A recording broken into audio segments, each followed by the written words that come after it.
know the story about the monster in the Western Wood? The Galoo? Well, some of our stories are meant to teach us lessons, and some of our stories are real.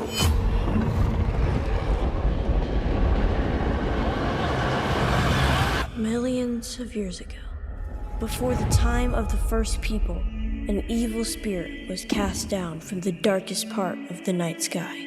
It roamed the woods for many snows and countless moons.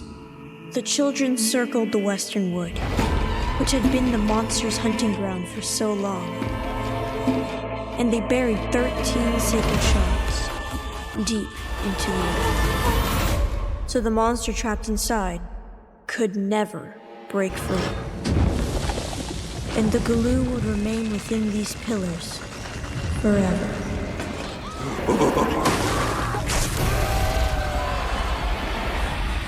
When I close my eyes and I dream of you, I see your pretty faces and I taste them too. But my, oh my, how I wish to cry every time we say goodbye.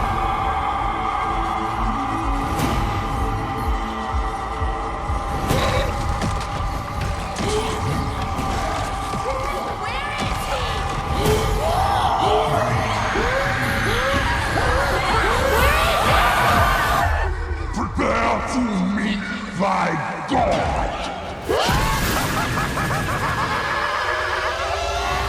Derry's not like any time I've ever been in before. People die or disappear 6 times the national average. And that's just grown-ups. Kids are worse. Way worse.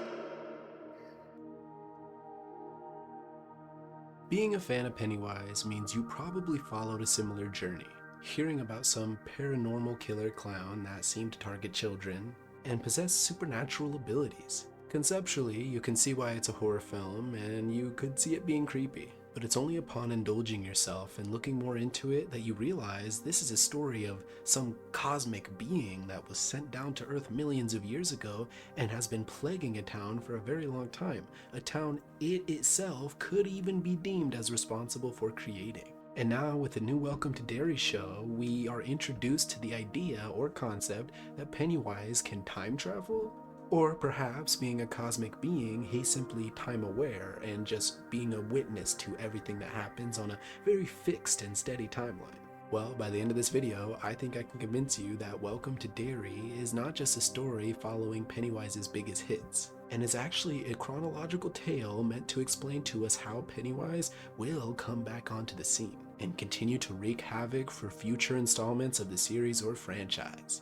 And this entire theory centers around the outcomes of one specific character, that is Lily Bainbridge. That's if this entire merger with Netflix doesn't completely derail all of the narrative potential this series has. And let's be honest with ourselves, the narrative potential here is limitless. But to understand that, we have to first understand that Pennywise is essentially the God of Derry. First, let's look at the concept of feelings. Anyone who is religious or been around religious folk know of this sort of godly presence or warmth, a sort of positive energy you can feed off of. And something more people probably have in common with is maybe being in a room next to somebody you don't really like that much. Maybe there isn't a valid reason to dislike them, but something about their presence just makes you extremely uncomfortable and you can't even pinpoint why. Or maybe you can, who cares? It's called visualization. Mom does it when she's out of Valium. Point being, this same indescribable feeling, amplify it times 1,000, and this is probably what just being within the presence of Pennywise is like.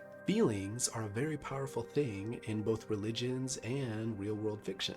While it's described that being in the presence of God can make you feel warmth and at one, or any sort of positive trait, you can see how being near Pennywise can make you feel utter cosmic fear, even if you can't even fully see him. Ever getting that feeling that you're being watched or there's someone over your shoulder? Well, for the people of Derry, this could literally be the manifestation of an upcoming nightmare that will render them completely devoured. Seems interesting that these idea of gods provide the same feelings they seek. In our world, we have gods that provide love, kindness, and faith, but in the town of Derry, there is a god who could care less for your love or admiration, and instead seeks your fear. In the real world, you can repent, and it doesn't matter whether you show love or sin because God's actions remain. In the town of Derry, repenting means nothing, and it doesn't matter if you show fear, sin, or even a good person. The outcomes of dealing with Pennywise remain mostly the same. Some gods of our world may shed themselves of skin and blood in order to bestow this communion and allow those within its house to become partially one with it. And in the town of Derry, Pennywise sheds his own communion In religious texts, we hear of our ancestors and their own experiences with religious history. In the town of Derry, we follow ancestral people who maybe survived their encounters with Pennywise and his events in town, and continue the fight throughout history. In religious texts, certain individuals can be chosen to be God's warriors or someone like a prophet. In the town of Derry, some are chosen either broken enough or susceptible enough to be loyal acolytes towards Pennywise. In our world, the gods can come from different realms of existence that we don't necessarily have access to, a realm filled with unimaginable things. In the town of Derry, Pennywise comes from a dimension between dimensions, filled with monstrous and terrifying things, but also things that are good, things that create life, like Maturin. In biblical stories, there is constant tales of resurrection. And in Derry, well, we've got no resurrection just yet, but maybe that's what we're leading to. And while some need 3 days, I think Pennywise needs 3 seasons. But what could this actually be? Well, you gotta start at the beginning, which is technically the ending. Pennywise loses to the Losers Club, this group of kids who happen to live in the same town and potentially all happen to have the shine, somehow all came together perfectly in time to stop this evil deity. Some could argue this was the cosmic turtle Maturin's influence in maybe pushing the kids to finally put an end to this being. Some could argue it's a given, considering this town built on evil has been plagued by evil for so long. Perhaps the balancing of the universe required the deity eventually be stopped. Or maybe Stephen King couldn't think of any sequel ideas and decided to kill him off with hints of his potential survival. And while in the books, potential spider baby eggs got away or unsmashed, in the modern It franchise, there's no real reason to expect Pennywise's return in any way. That is until Welcome to Derry came around and brought up the concept of time travel. Turns out, since he was defeated by the Losers Club and sees the entire timeline in a single moment, technically, as an audience member, we're getting to follow Pennywise to his next little adventure, which is his past. But as I said earlier, this is a fixed timeline. It doesn't matter what events take place in Derry, for the events of the films will always take place. So are we expected to follow Pennywise's big historical moments and just enjoy all the massacres and carnage? But then if that is the case, why introduce the convoluted concept that Pennywise is experiencing this after his defeat of the Losers Club, or technically just during the same timeline? It just leaves you with the question of why. Sure, it builds connective tissue to the films, but you could have done that with a last name reveal at any moment within the series. It also builds a little bit of suspense in following Pennywise angrily trying to stop the ancestors of the Losers Club. But if the timeline is fixed, every season we already know how everything's gonna go. And sure, there still could be many interesting, unexpected narrative twists, like a Dalton Season 2 could be revealed to have had a twin in Season 3, and we get to see which twin will survive in the whole series. They have family vendettas that could be built in future seasons that we don't understand until the show is finished. You could have the True Knot appear, a group of Shine users who are almost as ancient as it, and seeing a group of them go up against them would be really cool. You could even explain what happened to the very first settlers of Derry. 91 people signed the charter that made Derry, but later that winter, they all disappeared without a trace. It's like one day everybody just woke up and left. The only clue was a trail of bloody clothes leading to the well house. But notice the trail of blood looks oddly similar to when Pennywise led the entire group of Derry high schoolers into the fog. This suggests that before he learned to save his meals and allow them to marinate, for anyone who's ever wondering why he doesn't just take out everybody, this is potentially why. But still, all these scenarios are still possible if Pennywise still didn't have any perceptive knowledge of the timeline. So why introduce this element into the story? What is the grand story you're trying to tell if we've already seen the ending? Well, that's because it's not the ending, it's actually the beginning. See, multiple times I mentioned how the timeline is consistent. It doesn't change. It doesn't matter what Pennywise does, he can't do anything to prevent his own demise or alter the course of history. Only, is it possible we've already seen a timeline change? Some could say the 90s series is following an alternate timeline of Pennywise's existence. But to me, I say that's nonsensical and reaching. But if you watch the movies, maybe there is some evidence to suggest an alternate timeline, or a shift between timelines between Chapter 1 and We're all together when we hurt it. That's why we're still alive. Yeah? Well, I plan to keep it that way. And sure, this could just be a very minor detail that is negligible. But then you have to ask the question, you brought all the kid actors back specifically to provide more scenes and context to the story. Yet you also brought them all back to recreate an argument that had the franchise ended after these films, I'd see it as a production error and not something to really focus on, maybe just question a little bit. But now, considering how much the series and franchise pays attention to the tinier details, or at least alternate timelines already being at play. But still, even with these pieces, I was having trouble putting together the puzzle. Maybe there was a shift in the timeline, but narratively, Chapter 1 seemed to lead directly into Chapter 2 and the same outcomes, with Welcome to Derry being a very solid prequel to set up those films. But, thanks to some awesome commenters like you guys, you've helped piece together part of the narrative that I think is actually going to go down. And as I said earlier, it all centers around one character, that being Lily Bainbridge.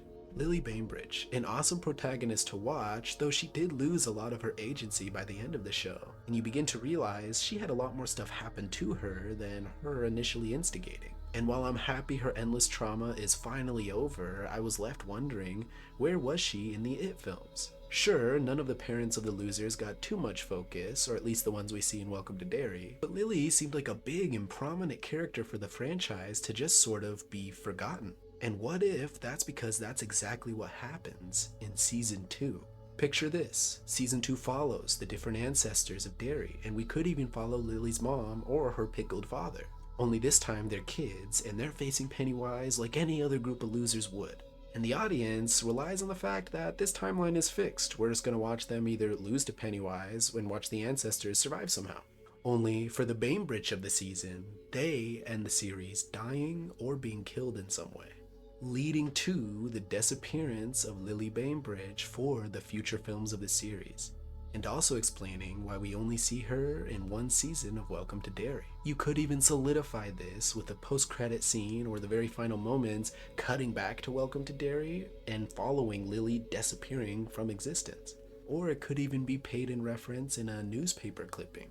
Or my personal preferred route would be for it to be left ambiguous. This leaves people going into Season 3 wondering if Pennywise can actually change the timeline, and if him killing a Bainbridge actually affected Lily in the future, or if it just so happened to be another Bainbridge that existed, and more clarification would come in Season 3. Either way, we'd be watching Season 3, seeing more ancestors of the losers, and crossing our fingers that they make it through because they actually might not. We thought the timeline was fixed, but if we're following a chronological future of the story in going into the past, and it turns out Pennywise does have physical agency on the timeline, this could lead to any sequence of events that result in Pennywise's survival. And while it would be hard to bring back all the kids from the maybe also in 2017, but then showing a newspaper clipping of one of the losers going down into the sewers and dying, or maybe one of the losers just not being present whatsoever. Any minor altercation to the timeline can provide a plethora of reasons for Pennywise to not only survive his fight with the losers, but he could even do it all to set up a contingency plan so he survives the battle altogether. And should the show contain its quality and consistency, this would not only provide more hype for a potential new season or spin-off, but also provide hope for a potential new movie franchise, which should only be done if full creative care and passion is put into it. We know how bad these big companies can get with milking a franchise and pushing things out as hard as they can. And with many cheap theories on why Pennywise can time travel exist out there, I feel this is the most narratively sound and structured way to set up this series as not only a prequel, but a potential sequel. This also helps build hype between seasons because outside of this, everyone's just kind of looking forward to the next massacre. No, time travel was added for a reason, and was so we could watch the God of Derry set up his own resurrection. And again, this franchise is also pretty loose with its logic, and with the existence of time travel, it's already pretty paradoxical. This new stories involving the God of Derry himself. And again, as a horror fan, we've seen these icons get revived in the cheapest and most dumb ways ever. Whether it be out of pure spite or getting struck by lightning, these horror icons do always come back. At least with the way they're developing it in this narrative, they're actually building consistency to the revival and return of Pennywise. Which is way better than someone saying something like, Somehow Pennywise returned. But this is all dependent if the creative integrity is ripped from the series altogether. Especially if they don't hold up to the standards that Bill Skarsgård required to return in this series. Which I think we all can agree, Bill absolutely kills the role of Pennywise. This series really illustrating the range Skarsgård actually has. For most of his roles, he plays the tall, awkward, weird type. Usually a pretty consistent vibe all the way through. Yet throw a costume on this guy, vampire or clown, and he absolutely embodies the role. There's so many mannerisms and micro expressions and body language that he brings to the role that make Pennywise just such a joy to watch every moment he's on screen. Whether it be that devilish smile, whether it be him genuinely confused on what or who he is for a moment, or whether it be him just genuinely having fun torturing these innocent people. I like that we even get to see a softer side of Pennywise, or a version of him that's willing to let certain people live simply because they provide for him, but still, his form of manipulation is also a form of what you can only call cosmic kindness. Watching him uncomfortably walk away from Ingrid, it's like he's genuinely trying to present himself as the most human version of the entity that he can. The most Bob Gray version. But he still can't stop his hunger and drool from being present. It's only when Ingrid's realization that her dad isn't there and the fear kicks in that he can no longer hide the facade. But that doesn't stop him from weakly trying, though. Pennywise, your dancing daddy. You are not my father. Yes, I have. It's small moments like these, or when he says no to the Losers Club when he has Bill. No, don't. Let him go. No. That make me wonder if he's genuinely just messing with these people, or just an animalistic cosmic deity that is trying to pretend. Just a hungry predator that is failing at concealing its thirst. Either way, should the integrity of the show remain intact and not become completely Netflix-ified, then I think we can count on future seasons of following Pennywise as he really tries to prevent his own existence from being stopped by the Losers Club. So when we watch the ancestors of the losers face Pennywise, we have to cross our fingers that this dude can't actually change the timeline. Will this end up being a story following the God of Derry imprisoned to time, stuck in an endless cycled loop of witnessing his own defeat and birth? Or will it be a story following a cosmic god breaking free of his chains and maybe even breaking free of Derry altogether? We already got a hint of what the world would come to should Pennywise ever be unleashed. Either way, I'm not too sure. All I can say is this tinfoil hat is so tight it's cut off all circulation to my brain, and I'm thinking unleashing Pennywise might actually be a really good idea. Not for me, but for America. Because if everyone's afraid, then women won't have rights to vote. I'm still not sure what his plan was. After I'd processed everything that had happened, and everything you told me about your ancestors and their sacred responsibility, I realized I was sitting on the answer to a question that has plagued me my entire life. It wasn't supposed to see us. How to keep this country safe. It wasn't supposed to know. Do I need to be concerned? Maybe we ought to just let this thing be. Derry, it's a beautiful place, but things do happen from time to time. 25 disappearances, 7 confirmed deaths, mostly children. The oldest 16, and the youngest 5. He looked at me, he said, Dad, there's something Dad. here in Derry. What is that? It's a clown. Are you? All of the tunnels are underground, where none of the children will ever be. You think you can put a leash on this thing?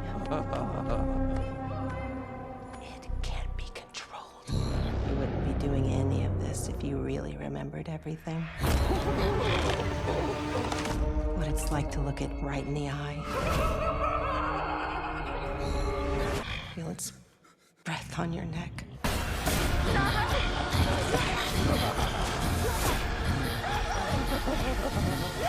No pity. What's the matter? Seeing things? Oh, I think they see you too.